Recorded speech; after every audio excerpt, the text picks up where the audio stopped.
Saya yang belum kepikir satu nih, dulu pada saat zaman Belanda, ya.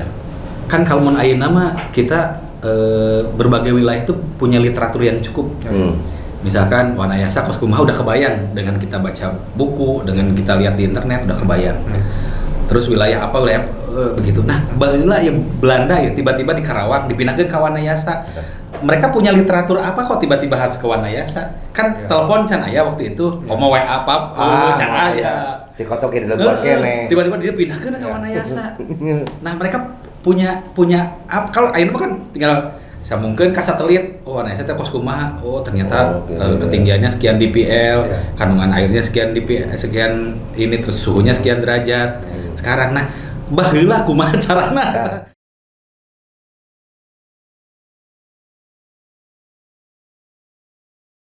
Nah ini Bab Purwakarta sudah ke Sidang Kasih tadi atas dasar ada Besluit terus ada penetapan jadilah Purwakarta. Betul. Nah yang jadi pertanyaan Karawang dulu pada saat itu statusnya dia kabupaten kah, residen kah? Terus Purwakarta pada saat awal itu bagian dari Karawang atau dia berdiri sendiri? Sejajar dengan Karawang. Dulu masih satu kabupaten yang begitu luas, meliputi wilayah Karawang, Purwakarta, Subang. Bayangkan berapa kilometer itu persegi luasnya itu kan. 3 kabupaten menjadi satu saat itu. Sebelum pecah kemudian jadi 3 kabupaten seperti hari ini. Nah, kedudukan Purwakarta saat itu sebagai kalau bahasa Belandanya itu Hoofdplaats. Hoofdplaats itu artinya ibu kota. Ibu kota Kabupaten Karawang. Jadi Karawang Regenshaven. Bupatinya suka disebut Regen, misalkan Regen Raden Adipati Arya Suryawiyata. Nah maksudnya gini Pak, ketika Kabupaten Karawang, ya oke lah ibu katanya di Sidang Kasih. Nah, tadi kan terungkap mulai pembentukan Purwakarta atas dasar surat permohonan, terus ada dasar SK pembentukan. Nah ketika itu terbentuk nama Purwakarta, statusnya apa saat itu? Statusnya wilayah ibu kota kabupaten. Oh, Kabupaten masih bagian dari Karawang. Masih bagian Karawang. Belum pisah menjadi kabupaten yang berdiri sendiri. Nah, kenapa kemudian muncul pecahan-pecahan Kabupaten Karawang tadi? Pertama, pada masa revolusi fisik 1945-1949, pada tahun 1945 ketika Indonesia sudah merdeka. Nah, saat itu ketika harus menghadapi gempuran setelah ada sekutu kan muncul NICA Belanda yang 2 berarti ya ditumpangi oleh NICA, Netherlands Indies Civil Administration itu. Nah, NICA itu kan membawa bukan hanya orang-orang sipil tapi juga militer, termasuk sekelas Jenderal Hendrik Spoor gitu kan. Nah, akhirnya diputuskan oleh para pemimpin kita, baik pemimpin pemerintahan, politik maupun militer, bagaimana kalau Karawang supaya kita bisa konsentrasi penuh untuk menguasai wilayah ini dengan sebaik-baiknya karena ini kita diancam oleh penjajah. Bagaimana kalau kita pecah 2 saja? Akhirnya sepakati bagaimana? Oke, Karawang dibagi 2, Karawang Barat dan Karawang Timur. Namanya Karawang. Karawang Barat, Karawang Timur. Kalau sekarang kan Karawang Barat, Karawang Timur Geritoto. Iya, betul. Kalau dulu enggak, Karawang. Itu tahun-tahun berapa, Pak? 1947. Nah, Kabupaten Karawang Barat beribu kota di Karawang, Kabupaten Karawang Timur beribu kota di Purwakarta. Nah, tapi Belanda juga terus menggempur pasca peristiwa agresi militer Belanda pertama yang oleh mereka disebut aksi polisionil. Karena kita waktu itu tentara dan gerilyawan kita ini dipandang sebagai teroris lah, perusuh, akhirnya disebut aksi polisionil. Padahal itu agresi militer jelas-jelas karena masuk. Kayaknya riwuh Belanda namanya. Itulah. Udah merdeka pada saat itu. Sudah, tapi kan mereka karena pernah sesumbar kan, gubernur jenderalnya, kita akan kuasain Netherlands ini untuk 1000 tahun lagi. Wah, ternyata tidak. Sih Pak, mohon Pak. Oh ya. Tapi angin mungkin oke sih, Nah, akhirnya setelah agresi militer Belanda 21 Juli 1947, nah, perang makin ramai. Akhirnya 1948 pemerintahan di Kabupaten Karawang Timur yang beribu kota di Purwakarta ini berunding lagi, pimpinan-pimpinan sipil, politik dan militer. Bagaimana kalau kita pindahkan saja ibu kota Kabupaten Kerawang Timur ini atau ibu kota Kabupaten Purwakarta dari Purwakarta ke Subang. Waktu itu rapatnya di Songgong tanggal 5 April 1948. Songgong tadi wilayah Kabupaten Subang. Nah akhirnya ya udah kalau gitu oke, kita pindahkan, ngungsi lah supaya apa? Kota Purwakarta saat itu tidak hancur digempur oleh serbuan tentara Belanda. Tidak hancur karena pertempuran. Tapi di wilayah di luar kota Purwakarta ini itu wilayah medan pertempuran, termasuk Jatiluhur, Kembang Kuning, kemudian sampai jadi merinding ya, mohon maaf. Sampai wilayah ke sekarang dulu disebut Bendul ya. Nah, Sukatani, Pleret, kemudian yang sekarang disebut Tegalwaru itu daerah pertempuran semua. Sampai paling selatan itu di wilayah yang namanya apa itu kalau Bandung deh? Pada pabrik teh Panglejar. Itu batas wilayah gerilya kita. Nah ke sebelah timur itu ya sampai wilayah Tanjung Siang segala macam, Jalan Cagak gitu kan, sampai Sagalaherang dan sebagainya, itu wilayah pertempuran untuk daerah kita. Nah pemerintahan saat itu akhirnya menganggap aman nih kalau Purwakarta gak hancur. Nah, Subang kan wilayah perkebunan yang luas, daerah gerilya yang enak juga. Nah kemudian pasca ada Undang-Undang Nomor 14 Tahun 1950 dengan adanya pembentukan kabupaten-kabupaten di Provinsi Jawa Barat. Nah, makanya disebut di situ Kabupaten Purwakarta tapi beribu kota di Subang. Nah, setelah muncul keinginan pemerintah yang kuat atas usulan dari Profesor Insinyur Bembelen untuk membuat bendungan di Sungai Citarum. Nah, maka ketika bendungan Jatiluhur akan dibangun itu muncul pemikiran ya sudah kalau gitu supaya konsentrasi masing-masing saja, ini kalau Purwakarta terlalu luas gitu kan, beribu kota di Subang supaya konsentrasi, karena itu kan jadi daerah otorita Jatiluhur. Nah, ini sudah kita pecah dua saja, ada Kabupaten Purwakarta dan Kabupaten Subang, sepakat. Sayangnya saat itu ya mohon maaf, bukan dengan tidak mengurangi rasa hormat, saat itu kan ada peranan juga Raden Ipik Gandamana yang pernah jadi Gubernur Jawa Barat, pernah menjadi Menteri Dalam Negeri. Nah sayangnya saat itu pemerintahan Kabupaten Purwakarta beribu kota di Subang itu terlalu banyak dikuasai oleh orang Subang, sehingga kita pecah untuk jadi dua kabupaten, masing-masing berdiri sendiri. Kabupaten Subang mengambil 4 kewendanaan, yaitu Subang, Sagalaherang, Pamanukan, dan Pagaden atau Ciasem. Sementara Purwakartanya kebagian satu kewenangan Purwakarta meliputi 4 kecamatan, Purwakarta, Wanayasa, Pleret, Campaka. Nah itu. Tapi sekarang rencana kan Subang mau dibagi dua, ada Subang, ada Subang Utara. Gitu. Jadi cukup adil sebetulnya. Dia mau dibagi mah Pak. Ngaji asalnya Kabupaten Karawang yuk. Ke barat dibagi dua, Karawang Timur, Karawang Barat. Anu Karawang Barat mah utuh.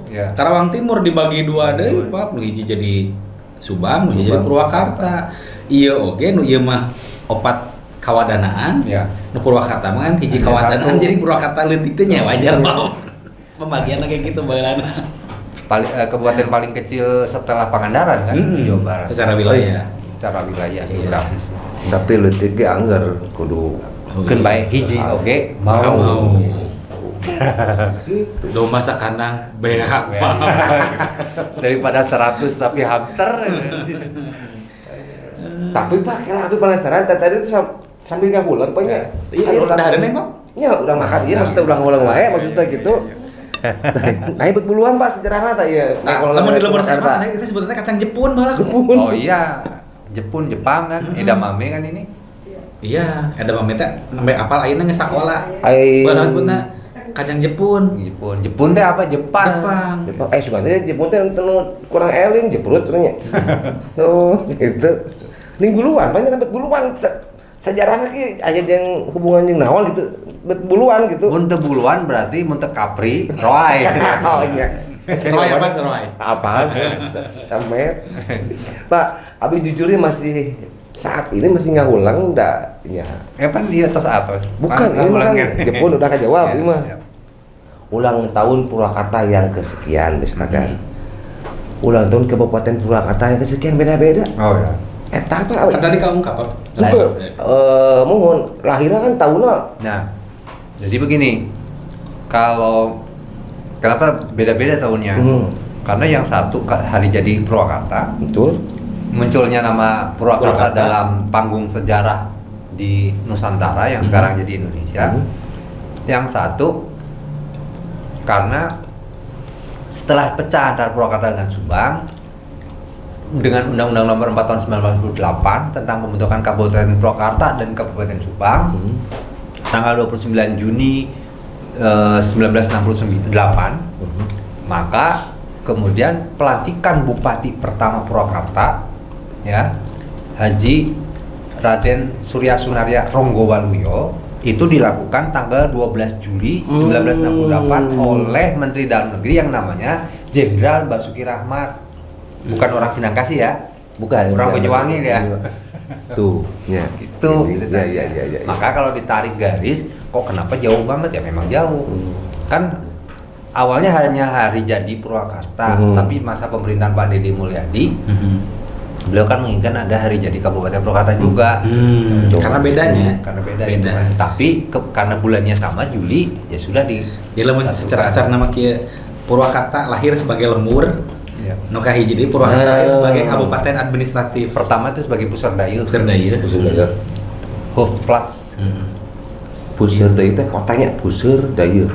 Kota kan? Jika di Bandung ya daya kolot. Dan selain Hoofdplaats Kolot, atau ibu kota, pusat di pemerintahan, Purwakarta juga jadi Woonstad, tempat tinggal. Woonstad. Tapi nambah jadi kota pensiun. Nah, disebut pensiun itu karena begini, kotanya pertama sepi, nggak kayak sekarang. Terus banyak orang Purwakarta berkarir, berkiprah kebanyakan di luar Purwakarta. Siapa? Misalnya, contoh, Mr. Kusumatmaja. Nama lengkapnya Mr. Sulaiman Effendi Kusumatmaja yang pernah menjadi Ketua Mahkamah Agung pertama Republik Indonesia. Wow. Yang melantik Insinyur Soekarno dan Dr. Andes Muhammad Hatta sebagai Presiden dan Wakil Presiden Republik Indonesia. Dan beliau pula yang melantik Insinyur Soekarno menjadi Presiden Republik Indonesia Serikat. Itu ceritanya. Nah, itu orang Purwakarta, berkiprahnya kan di Jakarta. Kan begitu. Raden Ipik Gambandamana berkiprah dari jejak awal karir di mana? Di Bogor. Pernah jadi Bupati Bogor, Residen Bogor. Saya yang belum kepikir satu nih. Dulu Apa? pada saat zaman Belanda, Ya. kan kalau mau ayeuna mah kita berbagai wilayah itu punya literatur yang cukup. Misalkan Wanayasa kos kumaha udah kebayang dengan kita baca buku, dengan kita lihat di internet udah kebayang. Terus wilayah apa wilayah begitu. Nah, baheula ya Belanda ya tiba-tiba di Karawang dipindahkan ke Wanayasa. Mereka punya literatur apa kok tiba-tiba harus ke Wanayasa? Kan telepon can aya waktu itu, ngomong WA apa can aya. Dikotokin dalam buat kene. Tiba-tiba dia pindahkan ke Wanayasa. Nah, mereka punya kalau ayeuna kan tinggal sambungkeun ka satelit. Oh, Wanayasa teh kos kumaha? Oh, ternyata ketinggiannya sekian dpl, kandungan airnya sekian dpl, sekian ini terus suhunya sekian derajat. Sekarang nah, baheula kumaha carana? Kan para pemimpin kita zaman dulu juga namanya bupati, pati, wedana dan sebagainya selalu yang namanya turne kan, turun ke bawah. Turba. Bukan gang turba di seberang kereta ya. Turun ke bawah, jalan-jalan.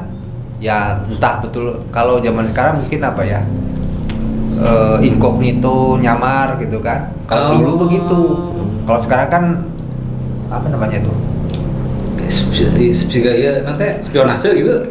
Seperti itu, jadi lihat kalau dikawal-kawal kan nyirikeun deui. Kategori. Kadang-kadang begitu bupati itu nggak ketahuan, tahu-tahu nyamar gitu kan.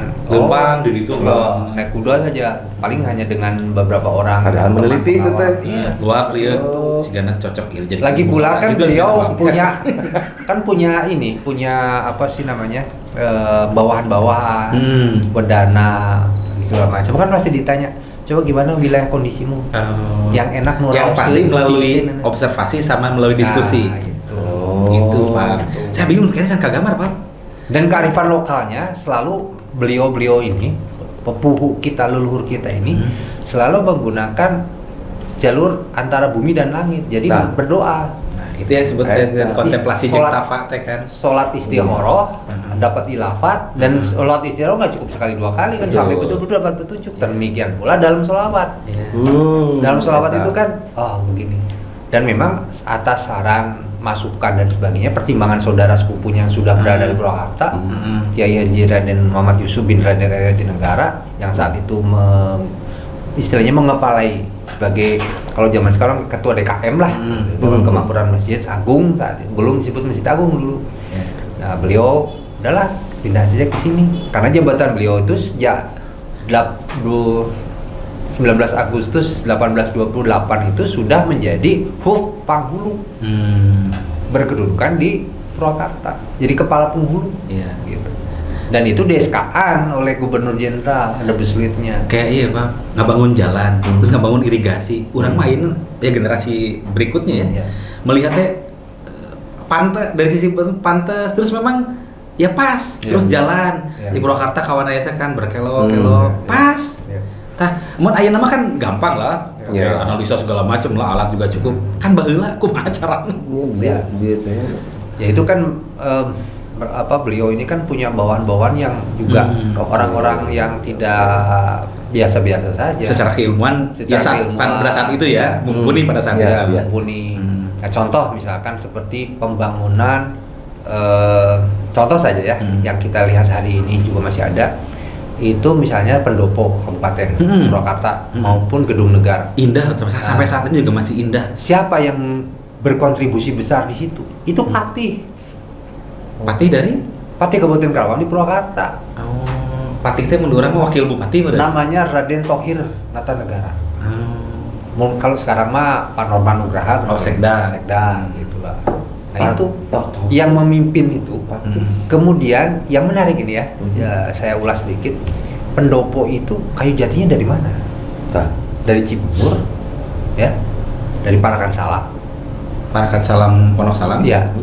Dan ada dari hutan Mangga Besar, Jakarta. Itu dari mana? Yang lain-lain, batu buat pondasi dan sebagainya. Pasir dari mana? Dari Cikau. Batu bata genteng dari mana? Ternyata dari itu ada Lio tuh di sana di Bongas. Kampung Lio. Ya, itu di situ. Siapa yang buat? Orang Cina, Tio Ahai. Oh, Mang Tio, bukan Mang Tino ya. Dan saking hebatnya pembuatan itu genteng yang asli ya, bukan yang sekarang. Yang asli itu kira-kira beratnya 2 kilo atau lebih gitu. Satu gentengnya. Iya. Mana diinjak orang di atas nggak pecah. Gitu. Karena buatnya betul-betul zaman dulu, nggak kayak zaman sekarang genteng asal ceplok gitu. Batu bata sama. Besar-besar itu batu batanya. Ukuran panjang lebar tebalnya itu. Mungkin tebalnya lebih tebal dari meja ini barangkali. Iya. Pantes karuatnya. Nah, yang mengukir tiang pendopo yang asli yang 4 itu. Itu orang Palembang, namanya Baksin, orang Palembang. Berarti saya pernah diabadikan tempatnya, Baksin. Ada yang pernah diabadikan tempatnya di Purwakarta, Baksin? Saya pernah dengar. Japsin ya, atau Japsin ya? Beda Vaksin. Ini yang menarik. Jadi banyak peranan pribumi itu kan maupun orang-orang Cina. Nah yang menarik itu kayu jati karena saking besar dan beratnya diangkut sampai oleh ratusan ekor kerbau. Kadang-kadang satu pohon itu bisa 10-20 ekor kerbau yang ngangkut itu, saking besar dan beratnya. Gitu. Kan itu berangkat dari cita-cita yang besar, Pak. Walaupun keluar dari zona nyaman loh. Itu dibangun tahun 1857, selesai diresmikan 1860. Sampai sekarang sudah berapa ratus tahun. Gitu. Ngebangun 3 tahun. Iya. Luar biasa. Tapi kan nyaan, Pak. Ya, kayak di orang mah emang ngebangun ratusan orang. Terbatas ku tahun anggaran. Kudu nggak bisa lintas tahun. 3 bulan. Tahu-tahu mesti rugrug. Itu banyak pemborong yang curang ya. Penting dulu mah serius, Pak, nyen pendopo wae. 3 tahun Pak. Awin kayu nugget tapi Kak, neangan kayu yang terbaik. Iya, itu. Nah, atau contoh kasus sekarang boleh dilihat, masih bisa dilihat. Itu di Wisma Primkopan, Wisma Suryo. Iya. Itu dulu bangunan Society. Kalau di Jakarta itu the Society the Harmony. Makanya bentuknya kayak itu ya, kayak hampir mirip pendopo. Coba lihat temboknya setebal apa itu. Dengan ini tebalan sana. Mungkin 3 kali lipat ini tebal. Dulu nanti tempat Itu tempat berkumpul di akhir pekan, Sabtu, Minggu itu pejabat, terus pengusaha pribumi, semua kumpul di situ. kafe menurut zaman nama gitu. Iya, tempat dansa-dansi, setel musik, segala macam. Sampai klub, nah Klub, gitu kenapa? Dansa-dansi di situ, minum-minuman. apa. bisa diagen oke nya bawa nama tempat. Iya, Pak, bukan itu Pak. Setiap kota tuh ada, di Bandung ada, Jakarta yang The Harmony itu yang sekarang sudah hilang. Cuma namanya Harmony gitu kan. Oh iya. Naik bis. Padahal nama bangunannya sudah nggak ada. Mungkin pusat hiburan teh sekitarnya tanya DGK, Iya. stasiun, ceplak. Nah, yang menarik pemerintah Belanda saat itu, ya itulah karena mereka tuh cinta dengan sip yang berair gitu. Maka kantor residen itu sampai ke situ bulat, itu tidak ada pagar Pak seperti sekarang. Makanya mohon maaf sebetulnya kenapa situ bulat harus dipagari tinggi-tinggi? Apakah seperti Monas gitu kan? Tapi orang jadi tidak bisa melihat dengan secara langsung keindahan situ bulat. Gitu. Cuman kadang-kadang gini Pak, orang-orang mah di pageran oke ditincak, Loncatan, komote di pageran. mungkin Tahu gue sih, tahu gue iya. sih. Dan takut menjadi tempat maksiat Iya. gitu seperti yang sebelum Dulu zaman saya SMA sok loba nu ngalampar geuning lamar sama keunya teh. Iya. Jualan jagong. Tapi ada betulnya juga sih. Hanya mungkin pepohonan itu kalau bisa dirapihkan lebih Betul, indah. iya, iya. Indah. Terpeting. Terapeting, tebalating. Iya Nah, Pak, panjang ternyata Pak Panjang. perjalanan teh Pak. Panjang. Resendra Tari harus dirangkum ini. Nah, perumahan elit zaman dulu dari mulai depan BTN itu lapang sate. Dulu kan ada kantor CPM yang pindah ke Kebon Kolot. CPM paling mana dulu? Depan BTN itu tanah Persis. lapang sate itu. Oh. Nah, itu sampai wilayah depan Bank BRI itu komplek perumahan elit orang Belanda. Rumah pejabat semua itu. Seberang-seberangan tuh yang sekarang sebelah BTN ada Kubut Bali. Iya. Itu kan rumah Kasdim Dandim situ. Ini Terus- soto Blangkon. Nah, itu semua itu bangunan untuk pejabat rumah dinas lah, pejabat pemerintah kolonial di Belanda gitu. Termasuk yang pernah menulis novel Multatuli. Ya Max Havelaar. Max Havelaar, maaf. Oh, iya. Namanya Multatuli. Nama aslinya Edward Doesdecker. Itu pernah menjadi Amtenar di Purwakarta tahun 1854-an lah. Pegawai negeri sipil dulu, sebelum kemudian menjadi asisten residen Lebak. Zaman Raden Arya Adipati Arya Kartanata Negara. Pernah di Purwakarta? Pernah. Itu tidak banyak orang tahu. Kita tahu, iya benar, saya juga baru tahu. Kalau Makassar Pelarnya saya tahu. Iya. Panjang. Panjang. Makanya kalau bicara Purwakarta satu hari saja, Iya. kayaknya masih kurang. Apalagi cuma 1 jam. Tapi gini Pak, memang hal-hal begini harus terkomunikasikan ke generasi. Biar mereka tahu, oh ternyata perjalanannya demikian panjang. Oh ternyata Iya. oh, kita itu punya potensi di sini. Betul. Kayak tadi Kampung Lio. Iya. Kan orang sekarang Kampung Lio ya sudah sekarang hanya jadi perkampungan biasa. Iya. Padahal di situ ada sentra Lio, bata, genteng dan sebagainya lah pasti kan. Pasti tanahnya juga ya mendukung untuk Ada dulu Lio Sadang ya. Lio Sadang Gang Keramik. Itu kan dulu ada seniman namanya Ardi Munardi yang sudah meninggal ya. Iya. Akhirnya nggak diteruskan. Tapi namanya tetap saja Lio Sadang. Padahal Iya. sudah ada di Lio. Iya. Tapi Lio yang di Bongas itu pernah berjasa untuk membangun gedung pendopo dan gedung negara. Iya, saya juga di Munjul ke perbatasan Campaka, Sigangsa. Sigangsa, dulu dia banyak. Lio. Saya masih ngalaman Pak dulu ngangkutan kenteng di kuliah 5 perakan dulu Pak. Ngangkutan itu nanti moe kenteng, moe bata, kenteng. pakai langko, Ya. Itu apa? masih banyak. Tahun berapa? Sebelum penjajahan, Pak? Hah?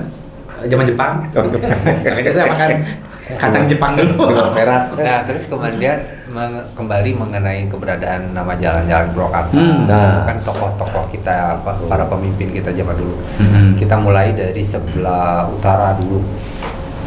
Utara ini kita masuk wilayah Ciwareng. Perbatasan Ciwareng Purwamekar itu kan ada jalan Syekh Bayi Yusuf ya.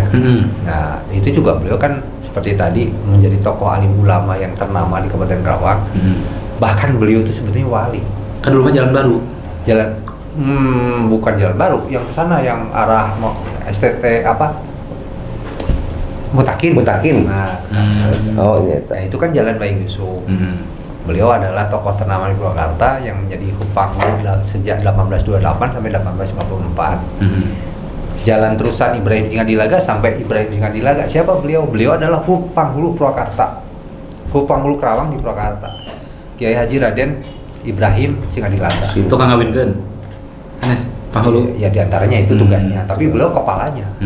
Kalau zaman sekarang mah kepala kantor agama merangkap kepala KUA lah gitu, seperti itu. Kemudian siapa lagi ke tadi Kusuma Tanja sudah. Nah, Kapten Halim. Kapten Halim itu nama lengkapnya bukan Kapten Halim saja, itu Muhammad Dahlan Halim.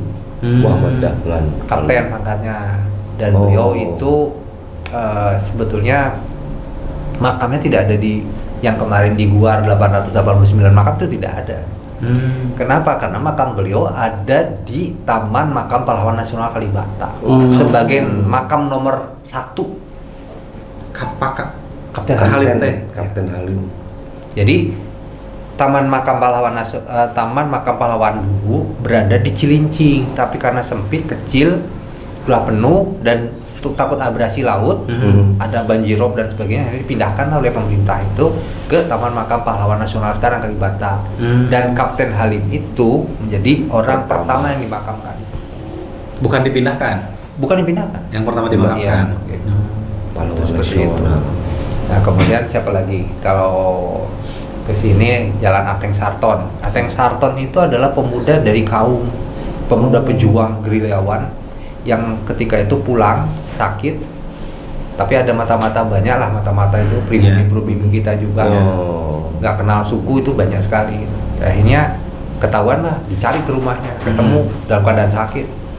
Akhirnya dibawa, diborgol, dibunuhnya, ditembaknya tuh di Sungai Cibunyur. Di atas batu dia mau ditembak, dia minta untuk ini dulu lah, Allahu Akbar gitu kan. Tembak, setelah 3 kali Allahu Akbar ditembak, kayak jatuh kecemplung di situ. Kemudian setelah sore jenazahnya dibawa ke kaum. Gitu. Itu orang kaum, Ateng Sarton itu. Kemudian ada lagi Tadi Basuki Rahmat mah itu yang orang, itu ya, orang Banyuwangi karena berjasa yang melantik Pak Ronggo Waluyo sebagai bupati pertama. Nah, kemudian ada nama Jalan Kolonel Dr. Raden Kornel Singaminata. Siapa beliau? Beliau adalah orang Purwakarta asli. Makamnya asli. Keluarganya segala macam itu ada di orang tuanya ada di makam kaum. Nah, beliau ini adalah kepala rumah sakit Dustira Cimahi yang pertama kali. Atas permintaan Kolonel Infanteri Kawilarang dulu. Tuh, atas usulan beliau jabat sebagai kepala rumah sakit Dustira. Itu yang pertama. Gitu. Itu orang Purwakarta asli. Nah, kemudian tadi Jalan Raden Ipi Gandamana sudah dijelaskan. Nah, nama-nama yang lain itu ada nama-nama pejuang juga zaman dulu seperti Kolonel Rahmat, ada Sudirman, Kol Abdul Qadir dan sebagainya. Kol Sudirman, Marta Dinata. Nah, Marta Dinata itu orang Bandung kalau saya tidak salah. Raden Laksamana Raden Edi Marta Dinata. Kolonel Masturi. Kolonel Masturi. Kolonel Masturi itu mah tuh di Lembang, kan? Oh, itu mas saya kakak itu. Oh, itu teh. Ya, kan Mas Dondo. Saya itu kakak kita berdua ya. Sama-sama berarti. Sama-sama Mas. Teka rasa apa teh? Nah, ayo naon, Pak? Ya teka rasa geus lah. Atuh teh pasti. Hah, lama oke nya. Iya lamun dibukukeun sabuku full ya, Pak. Iya. Wah. Atau baru satu bab. Jadi Ya. inspirasi juga buat saya nanti mengemas Senrata. Jadi kesimpulannya apa? Ya, Purwakarta punya sejarah yang luar biasa satu, dan ternyata punya pahlawan-pahlawan pejuang yang ada di Purwakarta. Iya, putra-putra Dan jangan terbaik. salah, jalan-jalan di Purwakarta pun punya sejarah yang luar biasa. Ada seniman, Pak, jangan lupa Purwakarta dulu. Mas apa? Raden Said. Di sana tuh ya, ke Jakarta. Oh, ya. Makam pahlawan pertama kan itu siapa, Pak? Lupa. Yang pertama kali Kapten Halim. Kapten Halim. Pesannya sih sebetulnya kita sebagai generasi yang hari ini ya mungkin menikmati alam kemerdekaan. Ya sejatinya ini kan buah dari keringat para leluhur kita, buah dari pemikiran para leluhur kita, buah pengorbanan dari para leluhur kita. Kita saat ini yang menikmatinya. Jadi tidak ada alasan, tidak ada kalimat yang tepat selain kita harus mengisi Purwakarta ini dengan sebaik-baiknya, berkarya, ya menghasilkan sesuatu yang bermanfaat buat halayak lah. Iya. Hatur nuhun Pak Said. Sama-sama Pak Kadis. Ini Maaf, Bu. Terima kasih, Bu. buku sejarah yang bergerak ya. Sebuah kebahagiaan buat kami di Nasi Perpustakaan bisa mendengarkan lah berbagai tadi ya jarang Pak orang yang bisa bercerita detail tentang Purwakarta dari dulu sampai sekarang. Hatur nuhun Pak Said, semoga Sama-sama. sehat selalu. Ya. Hatur nuhun Kang Pap. Kita mah Kita mah nanti nyari lagi hal-hal yang lain Pak. ngeluyur saja. Iya, gitu. banyak yang harus kita ceritakan ke halayak. Orang ya harus tahu lah, harus Ya, tahu. betul. Kita mengembangkan sesuatu itu harus punya akar, saya sampaikan tadi. Jadi tidak salah kalau kita saat ini misalkan mengembangkan teh di Bojong, Betul. Darangdan, Kiara Pedas, Wanayasa, Pondok Salam. Karena kita secara sejarah kita punya akar. Ya, betul sekali. Tadi Ya. sebuah kebanggaan kan, ternyata teh kita itu sempat dilelangkan di Amsterdam. Iya, betul. Dan tehnya dari Cina itu kalah dengan tehnya dari Nah, kita. eta. Ini kan sesuatu yang sangat luar biasa yang harus jadi bahan perhatian lah buat kita. Itu terima kasih. Ya. Hatur nuhun sekali lagi, Sama-sama. Pak Said. Baik. Kita nanti bertemu lagi di tema-tema yang lain. Ya. Hatur nuhun. Wassalamualaikum warahmatullahi wabarakatuh. Waalaikumsalam. Sampurasun. Sampai.